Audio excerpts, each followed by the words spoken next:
శిథిలాలలో విముక్తి ఉంది. ప్రపంచంలోని గొప్ప శిథిలాలను చూడండి. ఈజిప్ట్లోని పిరమిడ్లు లేదా ఇంగ్లాండ్లోని స్టోనేజ్ శిథిలాలు మనల్ని ఆపి అక్కడ ఏం జరిగిందో ఆశ్చర్యం కలిగిస్తాయి. అనేకసార్లు విరిగిపోయినా దెబ్బతిన్నా క్షీణించిన వాటిని చూడటానికి ఆకర్షితులమవుతాం. వాస్తవానికి సూసన్ స్టూవర్ట్ తన పుస్తకములు చెప్తుంది శిథిలాలలోని పాఠములు. ఒకవేళ మీ జీవితమే శిథిలావస్థలో ఉంటే మీరు ఏ విధంగా ఉంటారు? ఆశ్చర్యము లేదు, నిరాశలోనే నెట్టబడతాం. అప్పుడు ఆశలు కృంగి కలలు కూలిపోయి అటువంటి శిథిలావస్థల బ్రతుకులో ఉన్నట్టయితే దేవుడు మీకో సందేశాన్నిస్తున్నాడు. ఆయన మీతో కూడా ఉన్నాడు. మీకు తెలుసా, ప్రాచీన కాలములో దేవుని ప్రజలు ఆయన నుండి దూరమైనప్పుడు యెరూషలేము శిథిలావస్థల పాలయ్యింది. దాని ప్రజలు చెరపాలయ్యారు.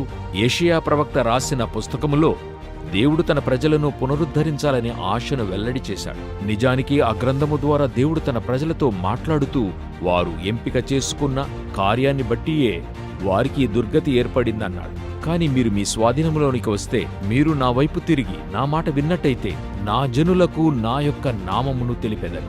దేవుడు చెప్తున్నాడు, వారు తెలుసుకుంటారు, వారిలో నా శక్తి క్రియ చేస్తుందని. చివరికి నేనే వారికి ప్రత్యుత్తరం ఇచ్చేవాడనని వారు తెలుసుకుంటారు. చూడండి, శిథిలావస్థల్లో ఉన్నవారితో దేవుడు మాట్లాడుతున్నప్పుడు ఆయన నేనే మిమ్మును ఓదార్చువాడనంటున్నాడు.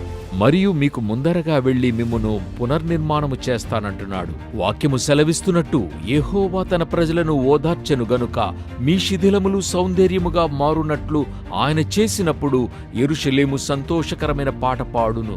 ఈరోజు మీ జీవితం శిథిలావస్థల్లో ఉంటే దేవుడు మీతో మాట్లాడుతున్నాడు.